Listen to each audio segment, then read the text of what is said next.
Hey VC, what's up? It's me, yours truly. I am back to post a quick video here. This is actually going to be a response to KimC, her 100 subscribers contest. I saw that video about a day or so ago and put it in my favorites and kind of had a minute this morning to do a quick response, so I definitely want to kind of jump on board. Of course, congratulations on the 100 subs. I'm definitely happy to have been one of those 100 subs along the way, and of course definitely look forward to your 200 subs contest, 500 subs contest, and on and on. So congratulations, Kim. But this is my quick response to your 3 questions I believe that you had. So the first question was, what are some of the albums that you wish they would either press on vinyl for the first time or repress, maybe do them in greater quantity or something like that. And there were a couple that came to mind. Actually, right as I'm saying that, there's another one that's coming to mind too. That I'll probably get up and just go grab it really quick here when I start talking about it.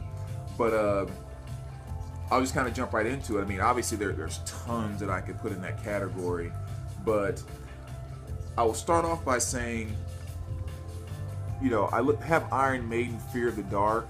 I mean, typically right now you can pick this up from anywhere from maybe $70 to $100+, just kind of depending.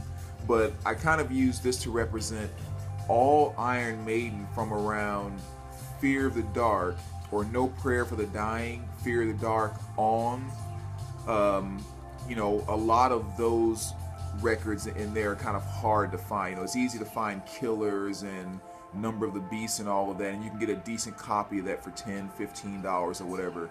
But anything pretty much from around Brave New World, Fear of the Dark, and on from that point on is really, really rare and really hard to find. And typically, you're gonna pay out at least $100 for each one of those. So it would be great if Maiden could repress that.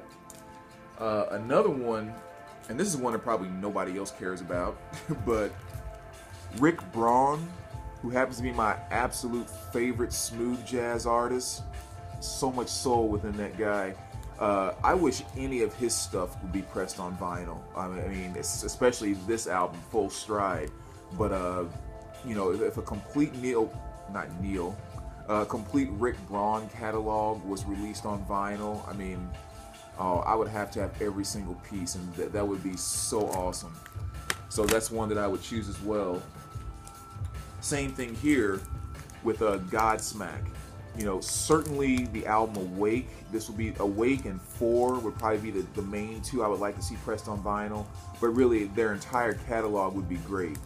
And as of right now, basically their first self-titled album was pressed on a picture disc, 2 picture disc vinyl, which I kind of hate, even though I bought it anyway. And then their newest album also, 1000 Horsepower, that was also pressed on vinyl, which was nice. But everything in between, we're just kind of out of luck. So if Godsmack would press their catalog on vinyl, that would be awesome. Especially if they did something like a box set like Disturbed did with their, I mean, that would be, I would gladly shell out a couple $100 or whatever to get a full Godsmack catalog in a box set on vinyl. That would be so freaking awesome. But anyway, I mean, Godsmack, of course, one of my favorite groups. So, and then another one I would put in there, and this again kind of represents a few albums during that time period with Megadeth. Again, earlier stuff is easy to find, Peace Cells and all of that. The newer stuff, Endgame, Super Collider, all that's easy to find, and again, you're paying $20, $15, $20 for those. But again, all that stuff in between in that kind of 90s period when CDs were taking over and so forth, that's when those pressings got kind of rare in there. So Euthanasia is definitely one I would like to have repressed so I can actually get a copy. And again, a lot of the Megadeth stuff during that kind of middle time period. So those are the albums I would like to have repressed. And actually there is one more, and I have to make sure I mention this. So let me grab this really quick. Let's see. Here we go. And the other one would be really any album, but as much of the catalog as I could find by Jillian Welch. I would like to see any of her stuff. I just grabbed 3 here. There's actually a couple more, but any of her stuff pressed on vinyl would be fantastic. So that's another artist that I would really, really love to see pressed on vinyl. All right, so moving right along. Oh, I'm sorry. Playing in the background, in case you're curious, I don't know if you can even hear it or not, it's Tycho. Past is prolonged, just in case you were hearing that awesome stuff and wondering what it was. Next question, let me go back in there and see what it was. Oh, favorite or most important records in high school?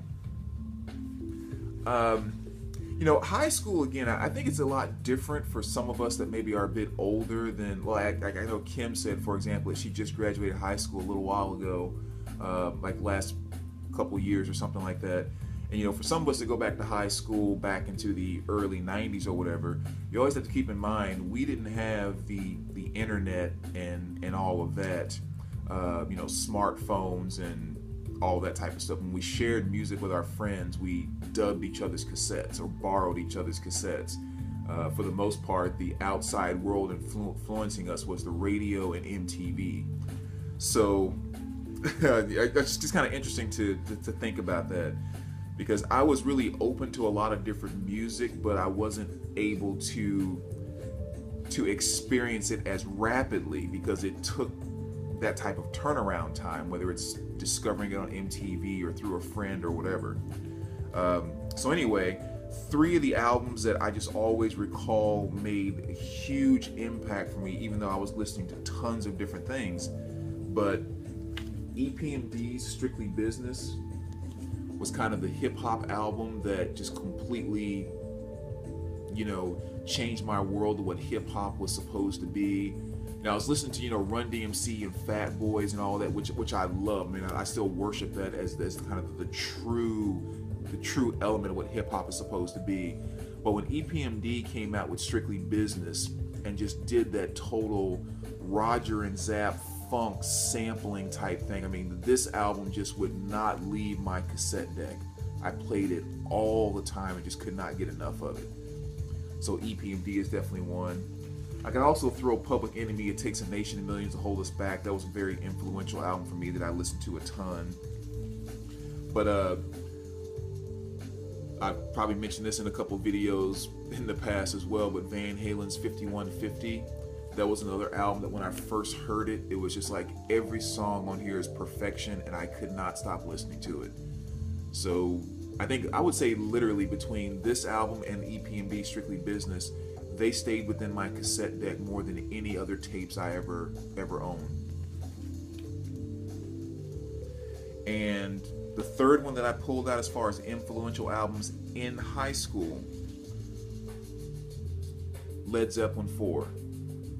You know, early in my high school years was when I really kind of first discovered classic rock, mainly through a lot of friends in my neighborhood that I moved into. Because you have to keep in mind, when I moved to the town where I really grew up and went to high school, I came from a small town, you know, we were struggling kind of, you know, living in a project, Section 8, the whole 9. My dad busted his tail, got a great job, got his PhD, and went and became a professor. So we moved a couple of states over, and we moved into this more, you know, middle class type of neighborhood. And so I now had new middle class type of friends, which listened to different types of music than my friends did back in the projects 2 states over where I moved from. And so that's when I was first kind of introduced to the whole classic rock thing. And, you know, Led Zeppelin 4, I really kind of heard that for the first time, kind of junior high going into high school. And so, you know, the first time you hear Black Dog, the first time you start experiencing Stairway to Heaven, it's just like, you know, whoa.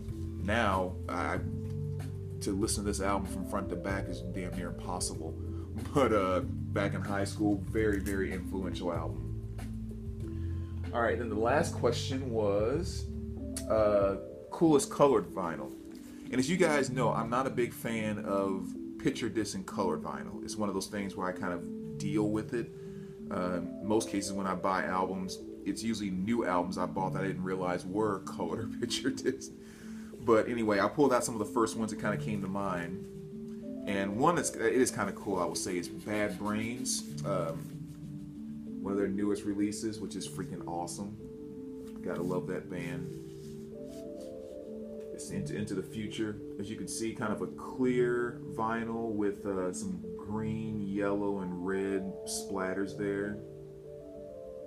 So that's kind of neat. Again, I'm not a huge picture disc and color vinyl fan. Another one just kind of came to mind was Static X. This is Cannibal. Again, one that I bought and didn't realize it was colored vinyl until I opened it. But still, kind of neat, a little kind of greenish marble color with the black splatter there. And then the last two, which are very similar, but what? Oh, okay, yeah. Sorry, I was thinking something else. Mars Volta. It's another good one there, and this is kind of that split orange-white vinyl.